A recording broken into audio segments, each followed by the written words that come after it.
আজকে আমি তোমাদেরকে নবম দশম শ্রেণীর রসায়ন ষষ্ঠ অধ্যায় মৌলের ধারণা ও রাসায়নিক গণনা এই অধ্যায়টি ঢাকা বোর্ডে আসা 2023 সালে একটি সৃজনশীল করাবো।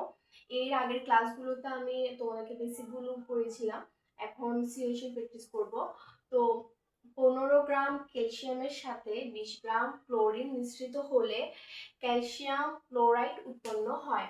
তাহলে ক্যালসিয়াম, এটা তো ক্যালসিয়াম গেল, আর হচ্ছে ক্লোরিন মিশ্রিত হলে ক্যালসিয়াম ক্লোরাইড উৎপন্ন হয়। তাহলে CL C calcium chloride CaCl2 calcium chloride.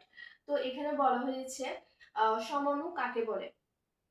তো এখানে দেখা যাচ্ছে মোলার ধারণা ও রাসায়নিক গণনা অধ্যায়টা থেকে কিন্তু আসেনি। সমঅণু কাকে বলে এটা এসেছে যৌগ থেকে।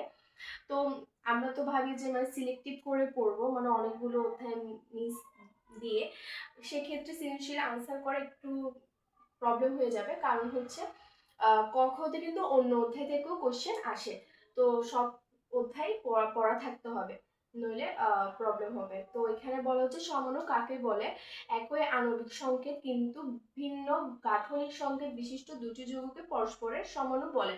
তো একই আণবিক সংকেত থাকবে কিন্তু গঠন যেটা মানে গাঠনিক সংকেত সেটা ভিন্ন হবে। মানে তাদের যদি আমরা সংকেত লিখি তাহলে সেম, কিন্তু গাঠনিক সংকেতটা ভিন্ন হবে। তারপর বলা হয়েছে ডিউটেরিয়াম হাইড্রোজেনের একটি আইসোটোপ ব্যাখ্যা করো। এই কোশ্চেনটি হচ্ছে মৌলের ধারণা থেকে আসেনি, এটা অন্য অধ্যায় থেকে এসেছে। তো ডিউটেরিয়াম হাইড্রোজেনের আইসোটোপ এটা ব্যাখ্যা করো। সেক্ষেত্রে আমরা দুটো প্যারা করতে পারি। ফার্স্টে আমরা বলবো আইসোটোপের ব্যাখ্যা, মানে আইসোটোপ কাকে বলে। যখন হচ্ছে আইসোটোপ কাকে বলে, যখন হচ্ছে নিউট্রন এবং হচ্ছে ভর সংখ্যা, নিউট্রন ও ভর সংখ্যা ভিন্ন হয় কিন্তু প্রোটন সংখ্যা সেম হয়। যখন হচ্ছে প্রোটন সংখ্যা হচ্ছে সেম হয় কিন্তু নিউট্রন এবং হচ্ছে ভর সংখ্যা ভিন্ন হয়, সেক্ষেত্রে আইসোটোপ বলে একে অপরের।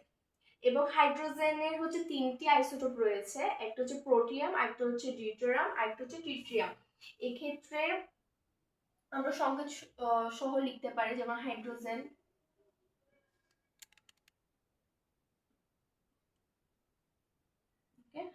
এগুলো হচ্ছে হাইড্রোজেনের কি বলা যায় এগুলোকে,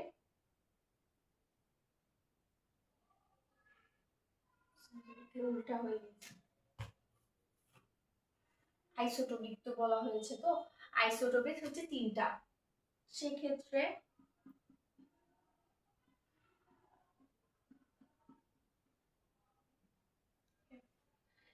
এখানে বলা হয়েছে আমরা বলেছি প্রোটন সংখ্যা সেম হবে কিন্তু নিউট্রন এবং হচ্ছে ভর সংখ্যা ভিন্ন হবে। তো উপরে যেগুলো থাকে সেগুলো ভর সংখ্যা, কিন্তু প্রোটন সংখ্যা হচ্ছে সেম। প্রোটন সংখ্যা সেম, প্রোটন সংখ্যা সেম থাকবে কিন্তু ভর সংখ্যা ভিন্ন হবে এবং নিউট্রন সংখ্যা ভিন্ন হবে। ভর সংখ্যা যদি ভিন্ন হয় নিউট্রন সংখ্যা ভিন্ন হবে, যখন আমরা বিয়োগ করব তখন নিউট্রন সংখ্যা আমরা ভিন্ন পাবো। তো এইভাবে করে দুই প্যারা করে আমরা লিখতে পারি। এরপর হচ্ছে বলা হয়েছে উৎপাদটি শতকরা সংযুতি নির্ণয় করো। এর আগের ক্লাসে আমি শতকরা সংযুতি বের করা দেখিয়েছিলাম। তাহলে দেখো ক্যালসিয়াম এবং হচ্ছে ক্লোরিন, তাহলে আলাদা আলাদা আমাদের বের করতে হবে। এক্ষেত্রে আমরা ফার্স্টে লিখবো যে যৌগটি যে লিখেছি বিক্রিয়াটি আমরা ফার্স্টে দেখাবো Ca এবং হচ্ছে Cl2, ক্যালসিয়ামের সাথে ক্লোরিন। ক্লোরিন তো একলা থাকতে পারে না, মানে দুইটা থাকতে হয়, প্রকৃতিতে দুইটাই থাকে। তো ক্লোরিন 2 হবে এবং হচ্ছে ক্যালসিয়াম ক্লোরাইড Cl2।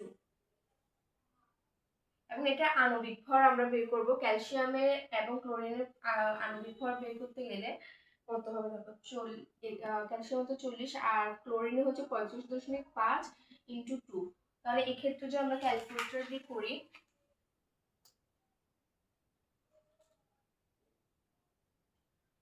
তাহলে আসবে 111 গ্রাম লিটার, গ্রাম মোল, গ্রাম পার মোল। তো গ্রাম পার মোল আসলো। এখন আমরা হচ্ছে যেহেতু বলেছে উৎপাদটি শতকরা সংযুতি, তো আমরা আলাদা আলাদা বের করবো। ফার্স্টে ক্যালসিয়ামের শতকরা পরিমাণ,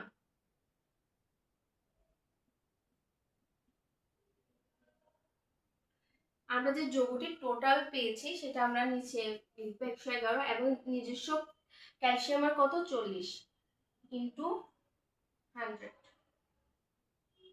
তাহলে এটাও আমরা ক্যালকুলেটর করলে পাবো 36.04%। এটা গেল হচ্ছে ক্যালসিয়ামের। এক্ষেত্রে এরপর আমরা করব হচ্ছে ক্লোরিনের।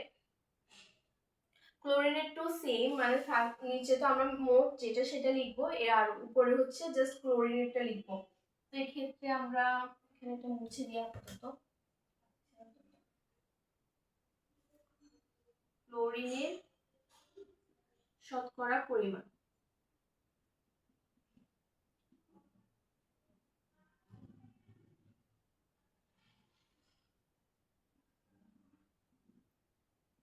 এমনি ক্লোরিন তো 35.5, এর সাথে যেহেতু 2 রয়েছে তো 2 গুণ দিব আমরা, এবং হচ্ছে নিচে হচ্ছে টোটালটা লিখব 111, এখানে 100 লিখে পার্সেন্ট দিয়ে দিলাম। এরপর যদি আমরা ক্যালকুলেশন করি তাহলে আসবে 63.96%। ওকে, তাহলে শতকরা সংযুতি গেল। এরপর আমরা শিখব লিমিটিং বিক্রিয়ক কিভাবে বের করতে হবে।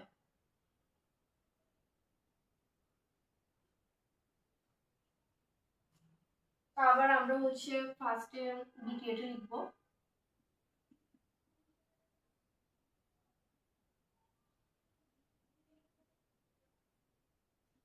করলে আসবে 71, মানে 55 যদি বের করবো তো 71 আসবে। তো এখন ক্লোরিন 71 আণবিক ভর, ক্যালসিয়াম সাথে বিক্রিয়া করে 40, তাহলে আমরা এটা লিখতে পারি, মানে 71 গ্রাম ক্লোরিন বিক্রিয়া করে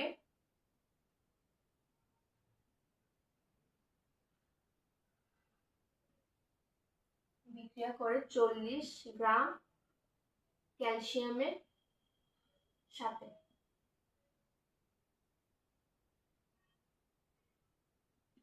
সুতরাং এখানে প্রশ্নে দেওয়া আছে 20 গ্রাম ক্লোরিন, তো আমরা 20 গ্রাম ক্লোরিন বিক্রিয়া করে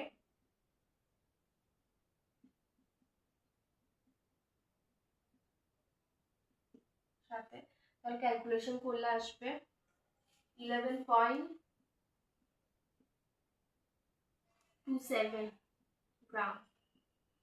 তো এই ক্ষেত্রে আমরা ক্যালসিয়াম কত ক্লোরিনের সাথে বিক্রিয়া করে কত ক্যালসিয়াম থাকে সেটা আমরা পেয়ে গেলাম, মানে ক্লোরিন ক্যালসিয়ামের সাথে কত বিক্রিয়া করে সেটা পেলাম 11.27। এখন ছিল কত, ছিল হচ্ছে 15 গ্রাম, আমরা পেয়েছি হচ্ছে 11.27। তো এখন হচ্ছে আমরা অবশিষ্টটা বের করব, মানে ক্যালসিয়াম অবশিষ্ট কত থাকে সেটা বের করব। তাহলে লিখলাম ক্যালসিয়াম অবশিষ্ট থাকে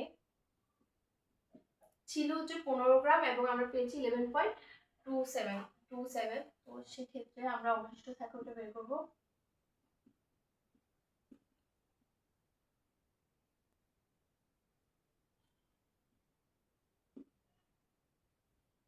3 ক্যালকুলেশন করলে আসবে